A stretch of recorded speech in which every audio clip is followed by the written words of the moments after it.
আজকে আমি নিজে বাজারে গিয়েছিলাম। তো বাজার থেকে ফ্রেশ, ফ্রেশ তাজা, তাজা একেবারে গরু মাংস নিয়ে আসলাম। গরু মাংসটা নিয়ে এসে নিজের মতো করে রান্না করলাম। যেটা কিনা আমি সবসময় অলওয়েজ রান্না করি। যেটা কিনা খেয়ে খুবই মজা পায় আমার ফ্যামিলি।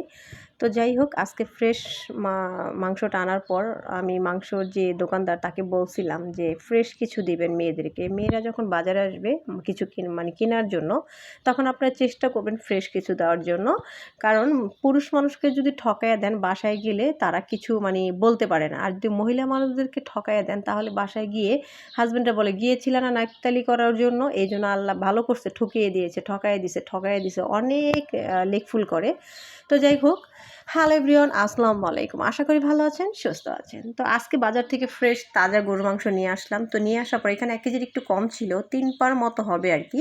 আধা কেজির একটু বেশি আর 1 কেজির একটু কম। যে আমার সামনে যেহেতু ঈদ চলে আসছে, তো ঈদের মধ্যে কিছু খাবো, এই জন্য অল্প একটু আজকে রান্না করার মতো কিছু ছিল না। তো ভাবলাম যে আজকে এখান থেকে একটু গরু মাংসটা নিয়েই রান্না করি।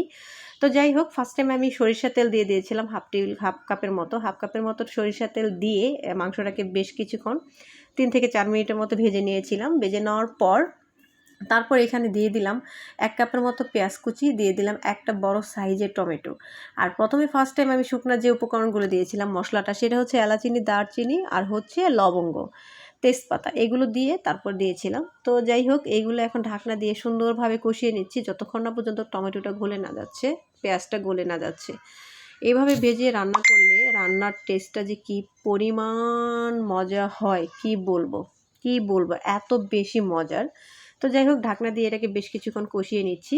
তো কষিয়ে নেওয়ার পর এখন একটু ঢাকনাটা খুলে আমি একটু নাড়াচাড়া করে দিব। এই রান্নাটা যে আজকে কী পরিমাণ মজা লাগছে, আলহামদুলিল্লাহ অনেক বেশি ভালো লাগছে। তো যাই হোক, এটাই মানে একটু অনেক অল্প রান্না করেছি। তো ভাবছি সেহরির রান্না আর কি, সেহরিতে খাবো। তো এত বেশি মজার ছিল, ছেলে বলতেছিল সন্ধ্যাবেলা একটু মুড়ি মাখার সাথে খাবে। তো মুড়ি মাখার সাথে খেতে গিয়ে প্রায় আমাদের অর্ধেকটা শেষ হয়ে গেছে। তো বাকি অর্ধেকটা আমার সেহরির সময় খেতে হয়েছে। তো প্রতিদিন কিন্তু আমি সেহরিতে দুধ ভাত খাই, আজকে কিন্তু মাংস দিয়ে ভাত খেয়েছি। এতটা মজার হয়েছিল, সবারই অনেক বেশি পছন্দ হয়েছিল আজকের খাবারটা। তো যাই হোক, একটু নাড়াচাড়া করে দেওয়ার পর হাফ টেবিল চামচের মতো হলুদের গুঁড়া দিয়ে দিলাম। হলুদের গুঁড়াটা সবসময় মরিচের গুঁড়াটা আমি মরিচের গুঁড়া চাইতে হলুদের গুঁড়াটা একটু কম দিই মাংস রান্না করার সময়। তো যাই হোক, এখানে হাফ টেবিল চামচের মতো হলুদের গুঁড়া দিয়েছি, মরিচের গুঁড়া দিয়ে দিলাম 1 টেবিল চামচ। এখন দিয়ে দিব ধনিয়ার গুঁড়া।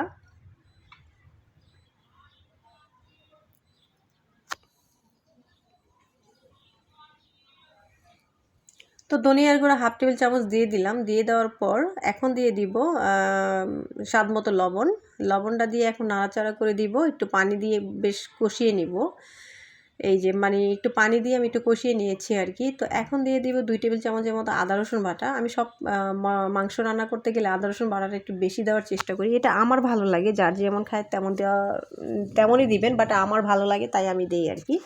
তো যাই হোক, এটা দিয়ে এখন এই যে মাংসটাকে আমি কিন্তু বেশ কিছুক্ষণ এইভাবে ভাজা ভাজা করছি অফ ক্যামেরায়, কিন্তু অনেকবার ভাজা ভাজা করে এখন দেখেন চারদিক থেকে কিন্তু মশলাটা একেবারে ড্রাই হয়ে আসছে। এখন দিয়ে দিব সামান্য একটু পানি, দই দিয়ে দিব, টক দইটা দিয়ে দেওয়ার পর একটু নাড়াচাড়া করে মিশিয়ে দিব। আর এই টক দইয়ের কারণে কিন্তু মাংসটা খুব দ্রুত সিদ্ধ হয়ে যাবে। আর টক দই না থাকলে এই পর্যায়ে আপনারা গরুর দুধও দিতে পারেন, বা গুঁড়ো দুধ একটু গরম পানি, কুসুম গরম পানির সাথে মিক্স করে কিন্তু এখানে অ্যাড করতে পারেন, কোনো সমস্যা নেই।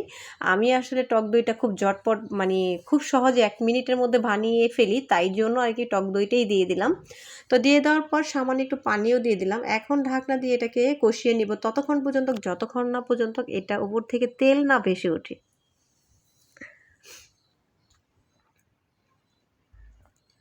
তো ঢাকনাটা খুলিয়ে দেখিয়ে দিচ্ছি, দেখেন আমার উপর থেকে কিন্তু চারদিক থেকে তেল উপরে ভেসে উঠছে। প্রায় আমার কষানোটা প্রায় 80% হয়ে গেছে। কারণ এটা আমি কষিয়ে নিয়েছিলাম একেবারে লো আছে, একেবারে অল্প আছে এটাকে আমি কষিয়ে নিয়েছি যাতে করে ভিতর থেকে মাংসটা সিদ্ধ হয়ে যায়। এই পর্যায়ে ফুল আঁচ অবশ্যই রাখা যাবে না, কারণ এতে করে মানে ঝোলটা কমে যাবে, বাট মাংসটা কিন্তু সিদ্ধ হবে না। তো এই যে আমি লো আছে এটাকে রান্না করে নিলাম বেশ অনেকক্ষণ। তো যাই হোক, তারপর 80% আমার কিন্তু সিদ্ধ হয়ে গেছে। এখন এই যে ঢাকনা দিয়ে আবারও একটু বেশ কিছুক্ষণ কষিয়ে নিলাম। তারপরে এখানে এখন দিয়ে দিব গরম পানি। আমি ওভেনে গরম পানিটা করে নিয়েছি। এখন ভালোভাবে নাড়াচাড়া করে দিচ্ছি, কারণ নিচ থেকে একটু লেগে গেছে। এই রান্নাটা, এই গরু মাংসটা ঝটপট রান্না করা যায়, আর এত বেশি মজা, অল্প সময়ে অল্প কিছু মশলা দিয়ে রান্নাটা যে কী পরিমাণ ভালো লাগে, আলহামদুলিল্লাহ অনেক বেশি ভালো লাগে। তো এই যে আমি এখানে গরম পানি দিয়েছি, গরম পানিটা আমি প্রায় 2 মিনিটের মতো ওভেনে গরম করে নিয়েছি, একেবারে গরম পানি পুরো ফুল। তো এই পানিটা এখন দিয়ে দিলাম। গরম পানি দেওয়ার কারণে মাংসটা কিন্তু দ্রুত সিদ্ধ হয়ে যাবে। এখানে ঠান্ডা পানিটা দিলে হয় কি, মানে মাংসটা একটু টাইট হয়ে যায় আর কি। তো এখন ভালোভাবে নাড়াচাড়া করে দিলাম। নাড়াচাড়া করার পর এখন ঢাকনা দিয়ে রান্না করে নিচ্ছি। একেবারে আমি লো আঁচে রান্না করব। প্রথমে ফার্স্ট টাইম ফুল আছে, এই যে এই পর্যায়ে আমি ফুল আঁচে ছিল। এখন এই যে ঢাকনা দিয়ে আমি কিন্তু আঁচটাকে একেবারে লো করে দিব। আমি ঢাকনাটা খুলে দেখিয়ে দিব আমার যে ফাইনাল যে রান্নার লুকটা কি আসছে। দেখেন, আলহামদুলিল্লাহ অনেক বেশি মজার ছিল, মাংসটা কি বলবো, আলহামদুলিল্লাহ আলহামদুলিল্লাহ। তো এই যে এরকম ঝোলটা রাখতে হবে। এই ঝোলটা না রাখলে দেখা গেছে কি যে নামানোর পর আরেকটু হয়ে যাবে আর কি, শুকিয়ে যাবে। তো ভাত তো খেতে হবে। তো এই তো ছিল আজকের মতো ভিডিওটা। আল্লাহ হাফেজ।